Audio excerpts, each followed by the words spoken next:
মহিলারা যদি 4টি কাজ করে, 4টি যদি কাজ করতে পারে নারীরা, তাহলে আল্লাহ রাব্বুল আলামিন তাদেরকে জান্নাতের যে কোনো দরজা দিয়ে, যে দরজা দিয়ে ইচ্ছা জান্নাতে প্রবেশ করার অনুমতি দিবেন। সুবহানাল্লাহ বলেন।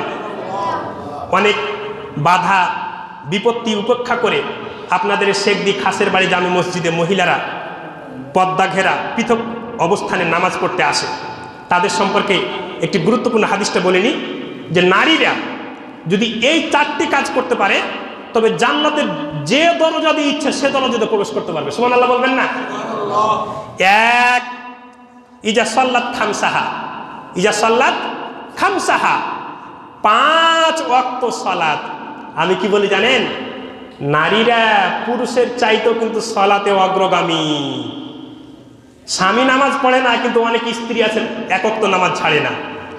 2, সওমাত সাহারাহা, রমজান মাসের সিয়াম, সিয়াম পালনের ক্ষেত্রেও কিন্তু নারীরা পুরুষের থেকে অগ্রগামী। ঠিক কিনা বলেন? এই 2টা পালন করে, কিন্তু নারীরা ধরা পড়বে কোথায় জানেন? এই 3 নম্বরে, আতাওয়াত বালাহা, স্বামীর আনুগত্য করা। নারীরা কিন্তু এখানেই সব কাটা পড়ে যাবে। একটু স্বামীর আনুগত্যটা বুঝিয়ে দিচ্ছি। আবু হুরায়রা রাদিয়াল্লাহু তাআলা আনহু রাসূল সাল্লাল্লাহু আলাইহি ওয়াসাল্লাম জিজ্ঞেস করছে, হে আল্লাহর নবী, উত্তম নারী কে? তখন রাসূল সাল্লাল্লাহু আলাইহি ওয়াসাল্লাম বলছে, যার 3টি বৈশিষ্ট্য সে উত্তম নারী। 1, যে নারীর দিকে স্বামী তাকালেই স্ত্রী স্বামীকে মুচকি হাসি দিয়ে সন্তুষ্ট করতে পারে। 2, আদেশ দিলে যথাযথভাবে পালন করে। 3, স্বামী যা অপছন্দ করে তা কখনো করে না। এটা হচ্ছে উত্তম নারী। আমি আবার বলছি, আবু হুরায়রা বলছে, হে আল্লাহর নবী, উত্তম নারী কে? তখন মুহাম্মদ সাল্লাল্লাহু আলাইহি ওয়াসাল্লাম বলছে, যে নারীর দিকে, স্ত্রীর দিকে স্বামী দৃষ্টিপাত করা মাত্রই স্ত্রী মুচকি হাসি দিয়ে স্বামীকে সন্তুষ্ট করতে পারে। 2, আদেশ করলে আদেশ যথাযথভাবে পালন করে। 3, স্বামী যা অপছন্দ করে সেই কাজ কখনো করে না। এ হচ্ছে উত্তম স্ত্রী, উত্তম নারী। তারপরে রাসূল সাল্লাল্লাহু আলাইহি ওয়াসাল্লাম বলছে, শুনো, স্বামীর আনুগত্য তাকে বলে যে স্ত্রী এই 4টি কাজ করে না, সে স্বামীর আনুগত্য করে। মানে স্বামীর অনুমতি ছাড়া এই 4টি কাজ করা যায় না। কি শুনেন? 1, বাপের বাড়ি যেতে পারবে না, স্বামীর অনুমতি ছাড়া বাপের বাড়িও যেতে পারবে না। 2, নফল সিয়াম পালন করতে পারবে না। নফল মানে রমজান মাস ছাড়া অন্য যে সিয়ামগুলো পালন করে এগুলো নফল সিয়াম। কোনো স্বামী, তরুণ তেজস্বী তাগড়া যুবক যদি বলে যে দিনের বেলাও আমার প্রয়োজন আছে, তাহলে কিন্তু রাসূল সাল্লাল্লাহু আলাইহি ওয়াসাল্লাম বলছেন, কোনো লজ্জা নাই, রাসূল সাল্লাল্লাহু আলাইহি ওয়াসাল্লাম বলছেন যে স্বামী যদি অনুমতি না দেয় স্ত্রী নফল সিয়ামও পালন করতে পারবে না। এটাই স্বামীর আনুগত্য। 3, স্বামীর অনুমতি ছাড়া এই ঘর সেই ঘর পাড়া বেড়াতে যেতে পারবে না। আর 4, স্বামীর অনুমতি ছাড়া স্ত্রীর দানও করতে পারবে না। হ্যাঁ, তবে স্বামীরা আপনারা স্ত্রীদেরকে বলবেন যে তুমি 10 টাকা 5 টাকা মসজিদে যাবা, ফকির মিসকিন আসবে, এদেরকে দিবা, এই অনুমতিটা আপনারা দিয়ে রাখবেন, তাহলে এটা বৈধ হবে। আর যদি অনুমতি না দেন, স্বামীর অনুমতি ছাড়া দানও করতে পারবে না। এটাকে স্বামীর আনুগত্য বলা হয়। আমি আবার বলছি, বলুন তো স্বামীর আনুগত্য কাকে বলা হয়? 1, স্বামীর অনুমতি ছাড়া বাপের বাড়িও যেতে পারবে না। 2, নফল সিয়ামও পালন করতে পারবে না। 3, এ ঘর সে ঘর বেড়াতে যেতে পারবে না। 4, দান করতেও পারবে না। একে বলা হয় স্বামীর আনুগত্য। আর 5 নম্বরে হচ্ছে হাফিজাত ফুরুজাহা, পর্দা, লজ্জাস্থান হেফাজত করা এবং পর্দা করা। আমি কি বলি জানেন? নারীরা নামাজেও অগ্রগামী, রোজাতেও অগ্রগামী। অনেক নারী আছে স্বামীর আনুগত্যও করে।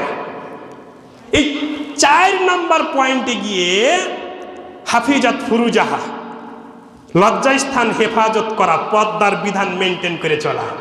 অনেক নারী আছে বাজারে যাওয়ার সময় হিজাব পরে, অনেক নারী আছে শিক্ষা প্রতিষ্ঠানে যাওয়ার সময় বোরখা পরে, কিন্তু বাড়িতে যখন বিয়ে অনুষ্ঠান লাগে তখন আর পর্দা লাগে না।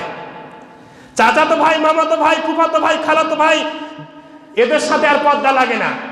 অথচ রাসূল করিম সাল্লাল্লাহু আলাইহি সাল্লাম কি বলছেন যে হে নারীরা, তোমার দেবর, তোমার চাচাতো ভাই, তোমার মামাতো ভাই, তোমার ফুফাতো ভাই, তোমার খালাতো ভাই, এদেরকে তোমরা সেইভাবে ভয় করো যেইভাবে মানুষ মৃত্যুকে ভয় করে। মৃত্যুকে ভয় করে মানে মৃত্যুর সাথে দেবরকে তুলনা করা হয়েছে। পর্দা যেখানে করতে হবে সেখানে আমাদের দেশের মানুষ পর্দা করে না। পর্দা করে কোথায় জানেন? মাদ্রাসায় যাওয়ার সময় পর্দা, কিন্তু পহেলা বৈশাখে যাওয়ার সময় পর্দা নাই। 31st নাইট পালন করার সময় কোনো পর্দা লাগে না। বিয়ে অনুষ্ঠানে ডিজে পার্টি গান বাজনা করতে পর্দা লাগে না। আল্লাহ রাব্বুল আলামিন আমাদের মা বোনদেরকে বুঝার তৌফিক দান করে, বলেন আমিন। আমি আপনাদেরকে আবারও রিপিট করে দিচ্ছি 4টি কথা, যে এই 4টি কাজ করলে নারীরা জান্নাতের যে দরজা দিয়ে ইচ্ছা সে দরজা ঢুকতে পারবে। কি বলেন তো দেখি? 1, ইজা সাল্লাত খামসাহা, 5 ওয়াক্ত সালাত মুখস্থ করেন, একটু শিক্ষা নেন, একটা হাদিস শিখে দেন। আজকে মা বোনেরা আপনাদের উদ্দেশ্যে বলছি, যেহেতু আপনারা অনেক কষ্ট করে এসেছেন জুমার মসজিদে খুতবা শুনতে, আপনারা এই 4টি কাজ করলে জান্নাতের যে দরজা দিয়ে ইচ্ছা সেই দরজায় ঢুকতে পারবেন। কিন্তু পুরুষের ক্ষেত্রে এটা বলা হয়নি। এই সুযোগটা শুধু আপনাদেরকে দেওয়া হয়েছে, পুরুষকে দেওয়া হয়নি। 1, ইজা সাল্লাত খামসাহা, 5 ওয়াক্ত সালাত। 2, সাওমাত সামারাহা, রমজান মাসের ফরজ সিয়াম। 3, আতাদ বালাহা, স্বামীর আনুগত্য। স্বামীর আনুগত্য মানে মনে করেন যে এই বছর বৃহত্তর কুমিল্লা, ফেনী, নোয়াখালী, লক্ষ্মীপুর, চাঁদপুর এই এলাকায় ব্যাপক ভয়াবহ বন্যা হয়েছে। তখন আপনি বলছেন স্ত্রীকে যে দেখো শুনো, তোমাকে এই ঈদের নতুন শাড়ি দিতে পারলাম না, মানে ওই যে বন্যার দুর্গতদের জন্য একটা মোটা অঙ্কের টাকা দান করে দিয়েছিলাম, তো তোমাকে এই ঈদে শাড়ি দিতে পারলাম না, সামনে ঈদে তোমাকে নতুন শাড়ি দিব। তখন গোসা করে মুখটা ভারী করে বলছে, তোমার সংসারে 30 বছরে কোনোদিন সুখ পেলাম না।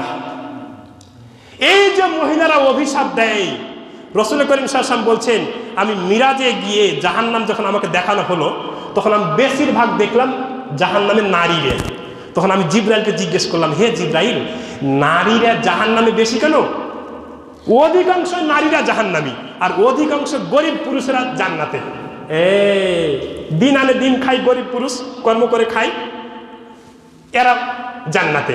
তখন জিবরাইল বললেন যে নারীরা অভিশাপ দেয় বেশি, গীবত করে বেশি, লানত করে বেশি, স্বামীর আনুগত্য করে না। আর 4 নম্বরটা কি বলেন তো দেখি? হাফিজাত ফুরুজাহা, পর্দার বিধান মেনটেন করে চলা। এই 4টি, 5 ওয়াক্ত সালাত, রমজান মাসের রোজা, স্বামীর আনুগত্য আর পর্দার বিধান। এই 4টি কাজ করলে মা বোনেরা আপনারা জান্নাতের যে দরজা দিয়ে ইচ্ছে সে দরজা দিয়ে যেতে পারবেন। কিন্তু পুরুষকে এই সুযোগ দেওয়া হয় নাই। আল্লাহ রাব্বুল আলামিন আমাদের মা বোনদেরকে সঠিক বুঝার তৌফিক দান করে, বলেন আমিন। আমাদের মাঝে যারা অসুস্থ